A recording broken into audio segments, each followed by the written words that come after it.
Barcelona.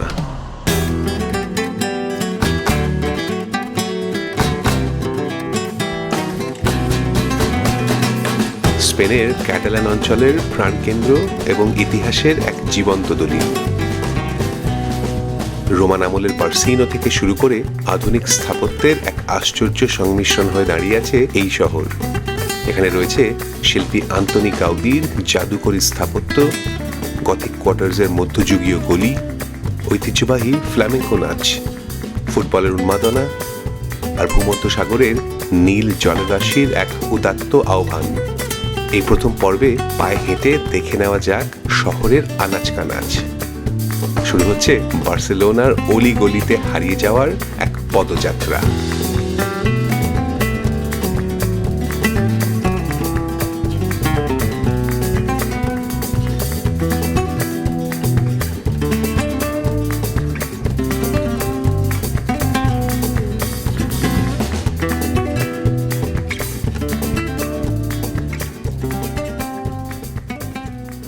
ভূপর্যটকের যাত্রা শুরু সেই সান ফ্রান্সিসকো বিমানবন্দর থেকে।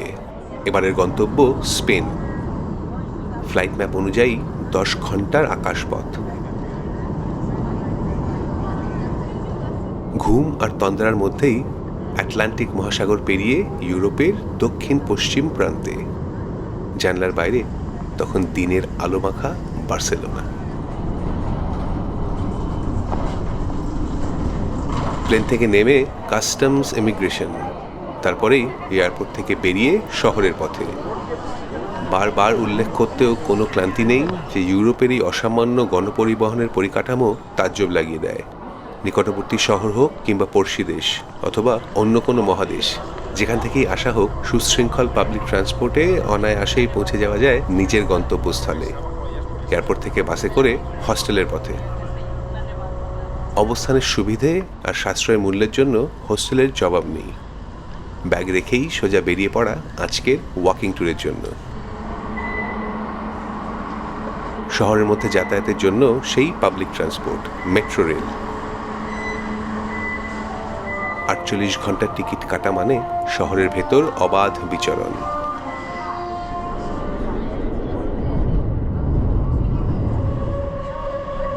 এই মেট্রো আসলে শহরের স্নায়ু কেন্দ্র। বার্সেলোনার 12টি মেট্রো লাইন সংযোগ করে শহরের প্রতিটি কোণকে। প্রতিদিন প্রায় 10 লাখেরও বেশি যাত্রা হয় শুধু এই মেট্রো লাইনে।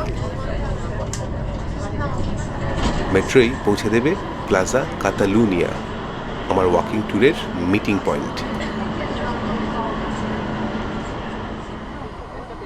প্লাজা কাতালুনিয়া, এখানে মিলিত হয়েছে বার্সেলোনার প্রাচীন গথিক কোয়ার্টার্স আর আধুনিক শহর। এই চত্বরেই লুকিয়ে আছে ক্যাটালানদের এক স্বতন্ত্র পরিচয়। স্পেনের বাকি অংশ বা আন্দালুসিয়া থেকে ক্যাটালুনিয়া যে ঐতিহাসিকভাবেই আলাদা, তা এখানকার ভাষা আর কৃষ্টিতে স্পষ্ট। বার্সেলোনা ভ্রমণ শুরু করার জন্য এর চেয়ে ভালো জায়গা বোধহয় আর হয় না।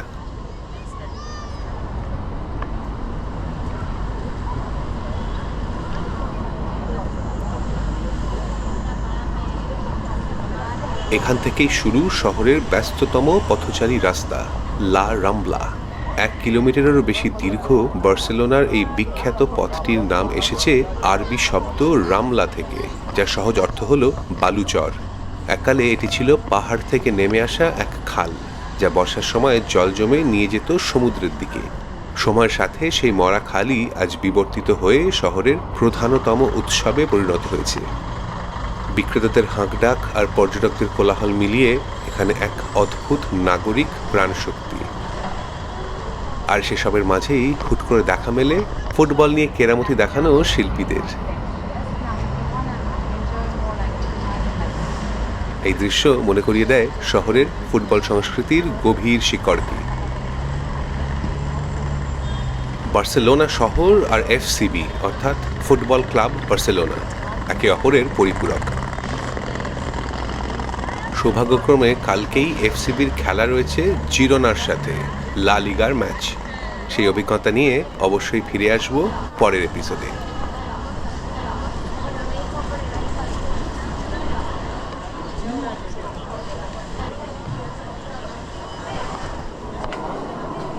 লা রামলা থেকে একটু ভেতরে ঢুকে পথ চলে গিয়েছে কারের দে পেত্রিৎস্কোল বা চকলেট লেনের দিকে। 17শো শতাব্দী থেকেই বার্সেলোনার এই সরু গলিটি বিখ্যাত তার চকলেটেরিয়া, কোকো ড্রিঙ্কের জন্য। আজও এই গলির বাতাসে মিশে আছে সেই শতাব্দী প্রাচীন সুবাস। গলির ধারেই দাঁড়িয়ে আছে স্পেনের প্রাচীনতম আর্ট গ্যালারি সালা পারেস। 1877 সালে শুরু হয় গ্যালারিতে 1897 সালে প্রথমবার প্রদর্শিত হয়েছিল 15 বছরের কিশোর পাবলো পিকাসোর কাজ। ইতিহাসের এক অবিচ্ছেদ্য অংশ হয়ে আজও দাঁড়িয়ে আছে এই প্রতিষ্ঠানটি।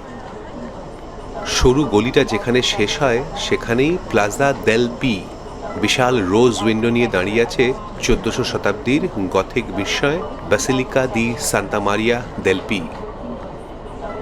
চত্বরের মাঝে বসেছে স্থানীয় বাজার।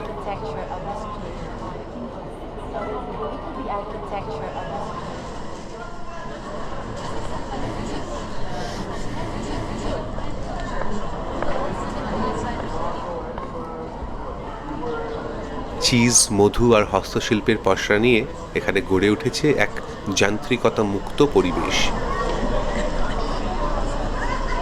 আর ব্যাসিলিকার পাথরের দেওয়ালে লেগে আছে মধ্যযুগের এক বিষণ্ণ গাম্ভীর্য।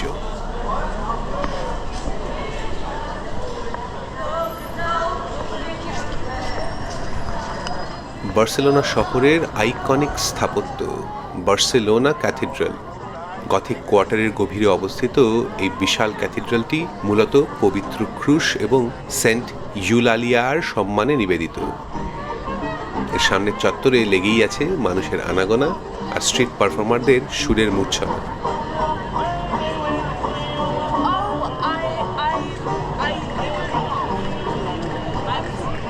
ক্যাথিড্রালের সম্মুখ ভাগের কারুকাজ 19শো শতাব্দীর নিওগথিক অলঙ্করণ, কিন্তু এর মূল কাঠামোটি তার চেয়েও কয়েকশো বছরের প্রাচীন।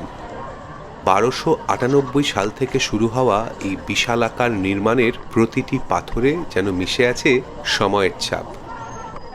স্থাপত্যের সূক্ষ্ম কারুকাজ আর ইতিহাসের এমন সমন্বয় মুগ্ধ করার মতো।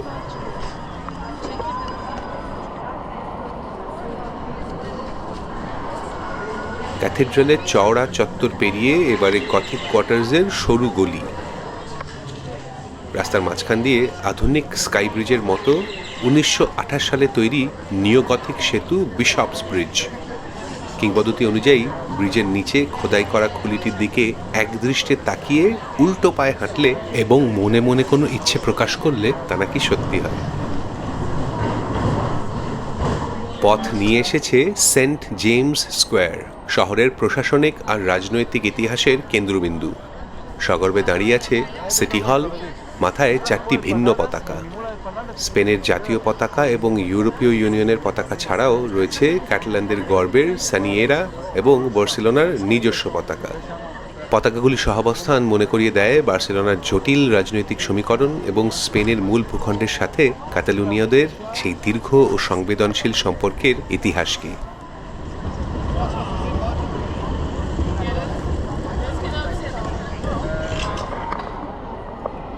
একটু এগোলেই সান মিগুয়েল প্লেস।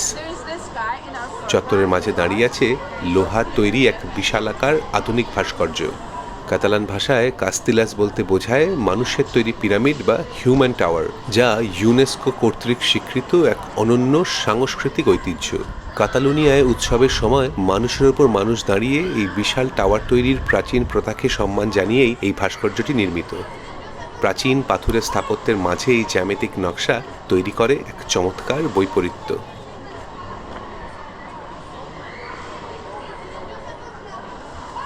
এক একটা করে বৃহৎ স্কোয়ার, তারপর হঠাৎ সংকীর্ণ গলিপথ, তার দুপাশে পুরনো ইমারত, ঝুলন্ত বারান্দা আর আধুনিক দোকানপাট। গথিক কোয়ার্টারের এই বৈশিষ্ট্যপূর্ণ দৃশ্যপটের ভাঁজে ভাঁজে লুকিয়ে আছে এক একটি স্বতন্ত্র গল্প। ওয়াকিং ট্যুরের শেষ গন্তব্য প্লাজা রিয়াল বা রয়্যাল স্কোয়ার। পাম গাছে ঘেরা এই চত্বরটি 19 শতাব্দীর স্থাপত্যের এক উজ্জ্বল নিদর্শন। বার, ক্যাফে আর রেস্তোরাঁগুলোকে ঘিরে স্থানীয় আর পর্যটকদের জটলা এখানে সবসময়ই থাকে। This is something that we also do here in Catalonia. Catalonia is no different to অনেক আকর্ষণীয় তথ্য সমৃদ্ধ এক দীর্ঘ ট্যুরের পর গাইডের গল্প বলার পালা শেষ। এবার বাকি দিনটা নিজের মতো করে শহরকে চিনে নেওয়ার সুযোগ। Thank you. Now, my friends, if you have nothing.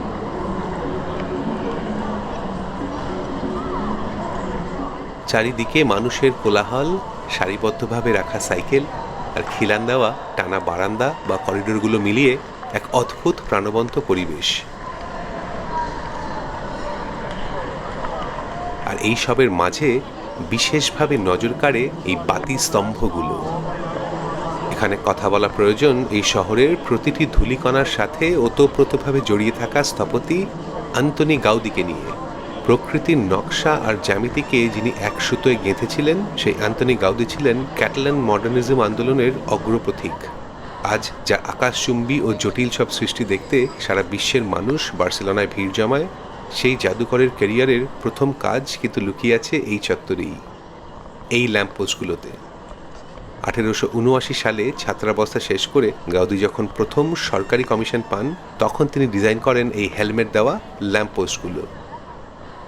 সাগ্রাদা familiar সেই কালজয়ী স্রষ্টার জয়যাত্রা শুরু হয়েছিল এই ছোট ছোট কাজের মাধ্যমেই।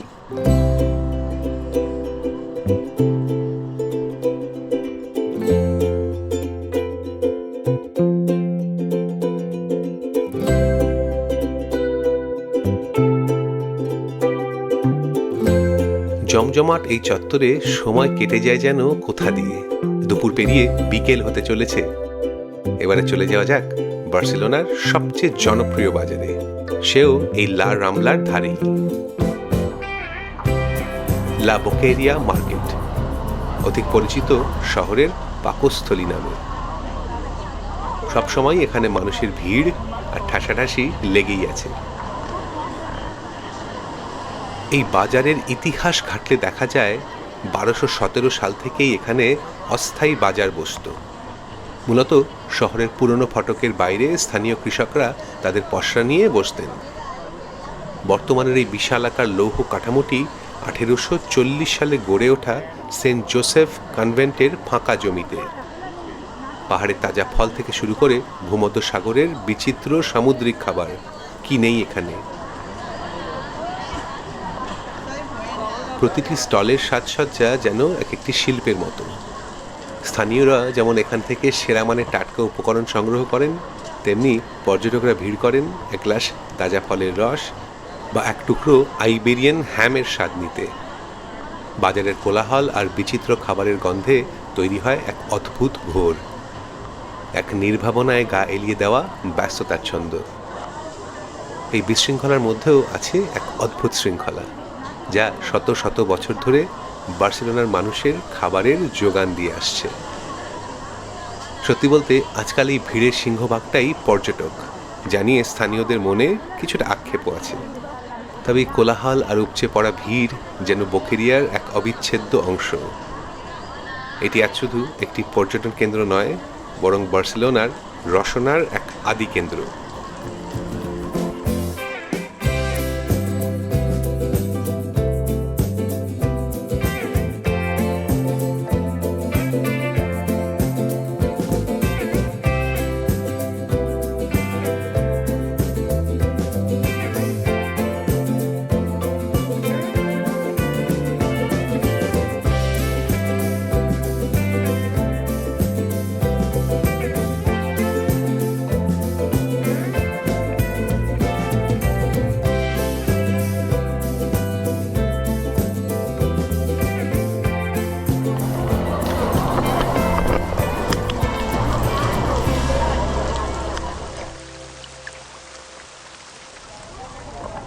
বাজার ভ্রমণ শেষে বের হওয়ার ঠিক মুখেই শুরু হয়েছিল বৃষ্টি। পশ্চিম ইউরোপে বৃষ্টির দাপট সাধারণত কমই হয়, অন্তত আমার যতটুকু অভিজ্ঞতা। তাই কয়েক পশলা পরেই আবার বেরিয়ে পড়া ভিজে যাওয়া লা রামলার রাস্তা ধরে। বিখ্যাত লিসেউ থিয়েটার, 1847 সালে প্রতিষ্ঠিত এই অপেরা হাউসটি ইউরোপের অন্যতম বৃহত্তম। যুদ্ধের ধ্বংসলীলা আর বিধ্বংসী অগ্নিকাণ্ড সহ্য করেও এই থিয়েটার আজও বার্সেলোনার সাংস্কৃতিক আভিজাত্যের পতাকা ধরে রেখেছে। ঠিক পরেই থিয়েটার প্রিন্সিপাল, যা এই শহরের প্রাচীনতম থিয়েটার হিসেবে আজও ইতিহাসের সাক্ষী।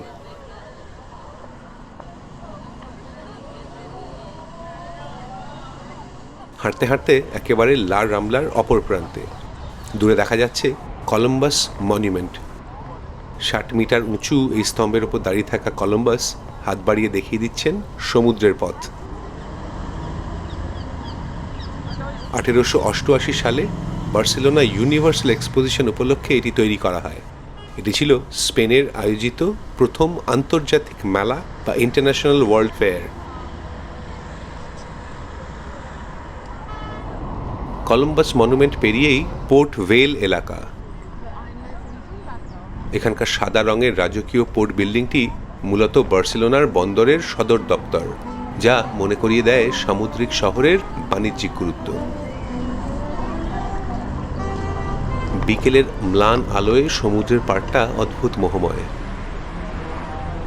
এখানেই মেরিনা এলাকা, জলের ধারে সারি সারি নৌকো আর বিলাসবহুল সব ইয়ট।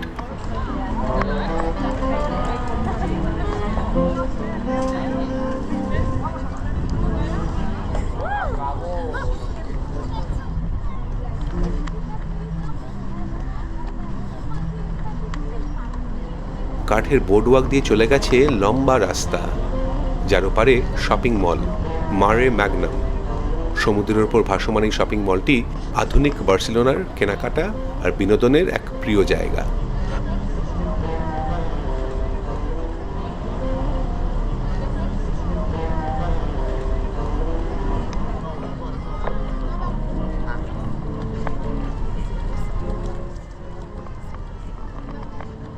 বোর্ডওয়াকের ভ্রমণ সেরে আবার সেই কলম্বাস মনুমেন্টের সামনে থেকে বাস ধরে এবারে চলে যাওয়া বার্সেলোনেটা বিচ চত্বরে।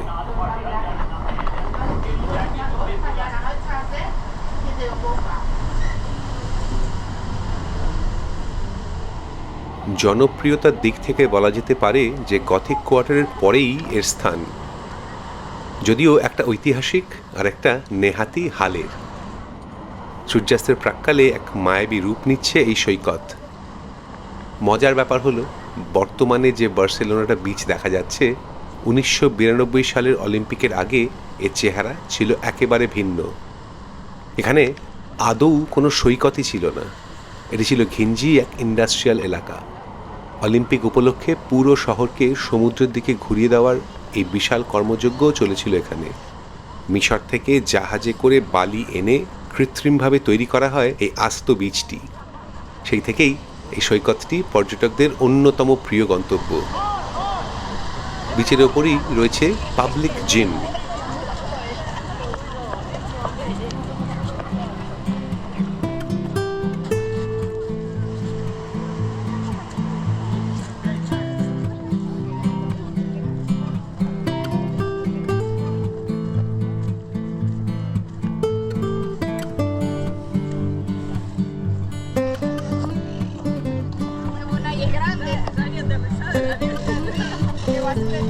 সারিবদ্ধ একের পর এক বিচ, আর দলে দলে বিচ ভলিবলের আয়োজন।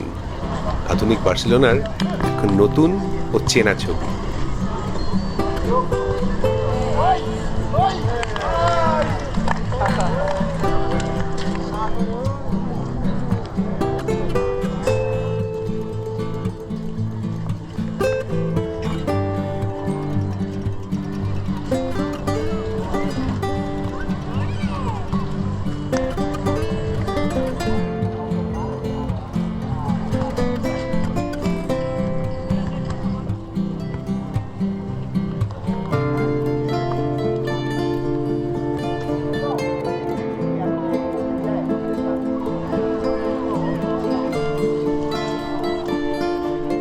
পথের দুধারে অসংখ্য ক্যাফে, গোধূলি বেলায় সৈকতের মানুষের জটলা আর সাইকেল চালকদের আনাগোনা।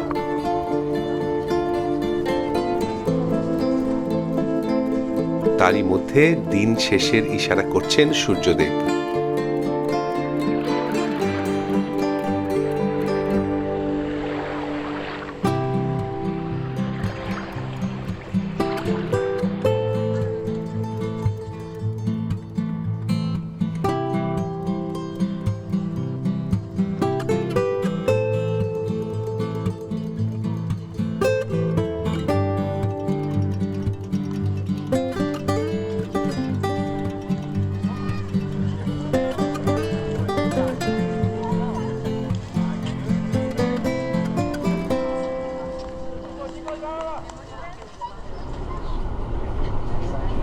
এবারে বাস ধরে চলে যেতে হবে সেই গথিক কোয়ার্টারে, রাতের বার্সেলোনার স্বাদ নিতে।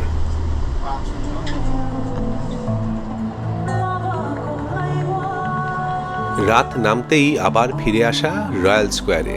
সন্ধ্যের হলুদ আলোয় এই চত্বর যেন সেজেছে এক নতুন সাজে।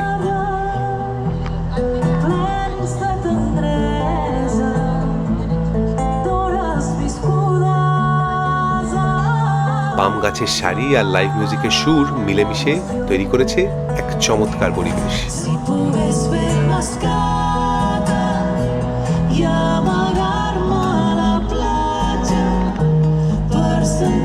ভিড় তো কমেইনি, বরং কিছুটা বেড়েছে বলা যেতে পারে। রাতের এই রহস্যময়তা আর সুরের মূর্ছনা বার্সেলোনার এক চিরকালীন মাদকতা।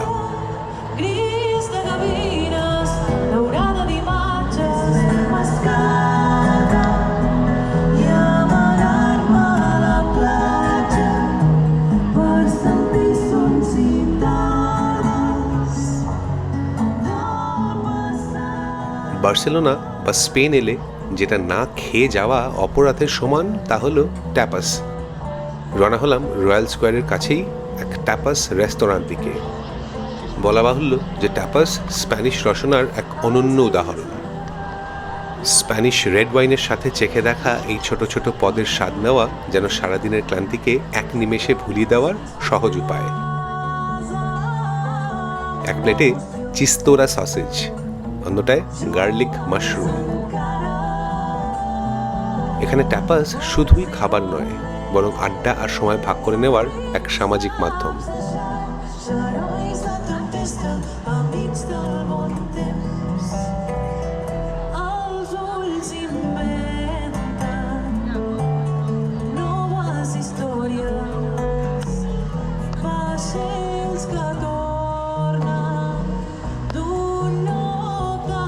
এতেই শেষ নয়, এর সঙ্গে অবশ্যই ছিল বার্সেলোনার আরেক স্পেশালিটি, গ্রিলড অক্টোপাস।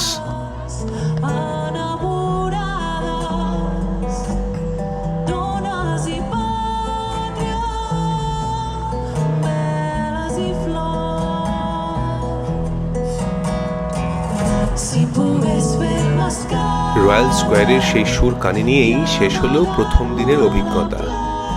তবে এটি কেবল উপক্রমণিকা। বার্সেলোনা অভিযানে এরপর রয়েছে ফুটবল ম্যাচের উত্তেজনা, ফ্ল্যামেঙ্কো নাচের ছন্দ, আন্তোনি গাউদির মহাকাব্যিক স্থাপত্য এবং শহরের বাইরে মনসেরাতের মায়াবী পাহাড়। প্রথম দিনের পদযাত্রা শেষে বলা যায় বার্সেলোনা এক অফুরন্ত বিস্ময়ের নাম। পরের পর্বগুলোতে থাকবে সেই সব রোমাঞ্চকর অভিজ্ঞতা। দেখতে থাকুন, সঙ্গে থাকুন ভূপর্যটকের চ্যানেলে।